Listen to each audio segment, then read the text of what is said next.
difficult. I always feel much safer here upstairs than alone downstairs in that large, silent house, alone with the mysterious muffled noises from upstairs and the tooting of motor horns in the street. I have to hurry, for I start to quiver if I begin thinking about the situation. Again and again I ask myself, would it not have been better for us all if we had not gone into hiding, and if we were dead now and not going through all this misery, especially as we shouldn't be running our protectors into danger any more? But we all recoil from these thoughts, too, for we still love life. We haven't yet forgotten the voice of nature. We still hope about everything. I hope something will happen soon now. Shooting if need be. Nothing can crush us more than this restlessness. Let the end come, even if it is hard. Then at least we shall know whether we are finally going to win through or go under. Yours, Anna. Wednesday, 31 May 1944. Dear Kitty, it was so frightfully hot on Saturday, Sunday, Monday, and Tuesday that I simply couldn't hold a fountain pen in my hand. That's why it was impossible to write to you.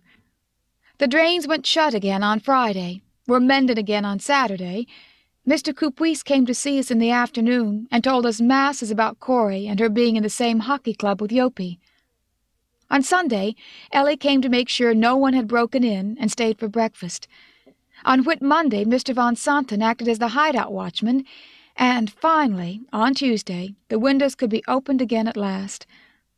There's seldom been such a beautiful, warm, one can even say hot, Whitsun. The heat here in the secret annex is terrible. I will briefly describe these warm days by giving you a sample of the sort of complaints that arise. Saturday. Lovely. What perfect weather, we all said in the morning. If only it wasn't quite so warm in the afternoon when the windows had to be closed. Sunday. It's positively unbearable, this heat. The butter's melting, there's not a cool spot anywhere in the house. The bread's getting so dry, the milk's going sour, windows can't be opened, and we, wretched outcasts, sit here suffocating while other people enjoy their Whitsun holiday. Monday. My feet hurt me. I haven't got any thin clothes. I can't wash the dishes in this heat. All this from Mrs. Von Don. It was extremely unpleasant. I still can't put up with heat, and am glad that there's a stiff breeze today, and yet the sun still shines. Yours, Anna. Monday, 5 June 1944. Dear Kitty, fresh secret annex troubles. A quarrel between Dussel and the Franks over something very trivial, the sharing out of the butter. Dussel's capitulation, Mrs. Von Don and the latter very thick, flirtations, kisses, and friendly little laughs. Dussel is beginning to get longings for women. The Fifth Army has taken Rome. The city has been spared devastation by both armies and air forces, and is undamaged. Very few vegetables and potatoes. Bad weather. Heavy bombardments against the French coast and Pas-de-Calais continue. Yours, Anna. Tuesday, 6 June 1944. Dear Kitty, This is D-Day, came the announcement over the English news, and quite rightly. This is the day. Footnote. Original English. The invasion has begun. The English gave the news at 8 o'clock this morning. Calais, Boulogne, Le Havre, and Cherbourg, also the Pas-de-Calais, as usual, were heavily bombarded. Moreover, as a safety measure for all occupied territories, all people who live within a radius of 35 kilometers from the coast are warned to be prepared for bombardments. If possible, the English will drop pamphlets 1 hour beforehand. According to German news, English parachute troops have landed on the French coast. English landing craft are in battle with the German Navy, says the BBC. We discussed it over the annex breakfast at 9 o'clock. Is this just a trial landing like Dieppe 2 years ago? English broadcast in German, Dutch, French, and other languages at 10 o'clock. The invasion has begun. That means the real invasion. English broadcast in German at 11 o'clock, speech by the Supreme Commander General Dwight Eisenhower. The English news at 12 o'clock in English. This is D-Day, General Eisenhower said to the French people. Stiff fighting will come now, but after this the victory. The year 1944 is the year of complete victory. Good luck. Footnote, Original English. English news in English at 1 o'clock. Translated. 11,000 planes stand ready and are flying to and fro nonstop, landing troops and attacking behind the lines.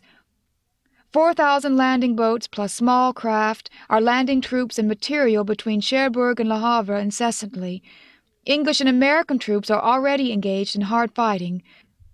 Speeches by Gerbrandy, by the Prime Minister of Belgium, King Haakon of Norway, de Gaulle of France, the King of England, and last but not least Churchill. Great commotion in the secret annex. With the long-awaited liberation that has been talked of so much, but which still seems too wonderful, too much like a fairy tale ever come true. Could we be granted victory this year, 1944? We don't know yet, but hope is revived within us. It gives us fresh courage and makes us strong again. Since we must put up bravely with all the fears, privations, and sufferings, the great thing now is to remain calm and steadfast. Now, more than ever, we must clench our teeth and not cry out. France, Russia, Italy, and Germany, too, can all cry out and give vent to their misery, but we haven't the right to do that yet. Oh, Kitty, the best part of the invasion is that I have the feeling that friends are approaching. We have been oppressed by those terrible Germans for so long. They have had their knives so at our throats that the thoughts of friends and delivery fills us with confidence. Now it doesn't concern the Jews anymore. It concerns Holland and all occupied Europe. Perhaps, Margot says, I may yet be able to go back to school in September or October. Yours, Anna. P.S. I'll keep you up to date with all the latest news. Friday, 9 June 1944. Dear Kitty, super news of the invasion. The Allies have taken Bayeux, a small village on the French coast, and are now fighting for Caen. It's obvious that they intend to cut off the peninsula where Cherbourg lies. Every evening war correspondents give news from the battlefront, telling us of the difficulties, courage, and enthusiasm of the army. They manage to get hold of the most incredible stories. Also, some of the wounded who are already back in England again came to the microphone. The Air Force is up all the time in spite of the miserable weather. We heard over the BBC that Churchill wanted to land with the troops on D-Day. However, Eisenhower and the other generals managed to get him out of the idea. Just think of it. What pluck he has for such an old man. He must be 70 at least. The excitement here has worn off a bit. Still, we're hoping that the war will be over at the end of this year. It'll be about time, too. Mrs. Von Don's grizzling is absolutely unbearable. Now she can't any longer drive us crazy over the invasion. She nags us the whole day long about the bad weather. It really would be nice to dump her in a bucket of cold water and put her up in the loft. The whole of the secret annex, except Von Don and Pater, have read the trilogy Hungarian Rhapsody. This book deals with the life history of the composer, virtuoso, and child prodigy Franz Liszt. It is a very interesting book, but in my opinion there is a bit too much about women in it. In his time, Liszt was not only the greatest and most famous pianist, but also the greatest ladies' man, right up to the age of 70. He lived with the Duchess Marie de Gould, Princess Caroline Sayn-Wittgenstein, the dancer Lola Montez, the pianist Agnes Kingworth, the pianist Sophie Mentor, the Princess Olga Janina, Baroness Olga Meyendorff, the actress Lila What's-Her-Name, etc., etc. It is just endless. The parts of the book that deal with music and art are much more interesting. Among those mentioned are Schumann, Clara Wieck, Hector Berlioz, Johannes Brahms, Beethoven, Joachim, Richard Wagner, Hans von Bülow, Anton Rubinstein, Frédéric Chopin, Victor Hugo, Honoré de Balzac, Hiller, Hummel, Czerny, Rossini, Cherubini, Paganini, Mendelssohn, etc., etc.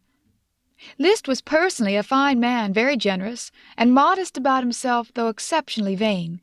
He helped everyone. His art was everything to him. He was mad about cognac and about women, could not bear to see tears, was a gentleman, would never refuse to do anyone a favor, didn't care about money, loved religious liberty and world freedom. Yours, Anna.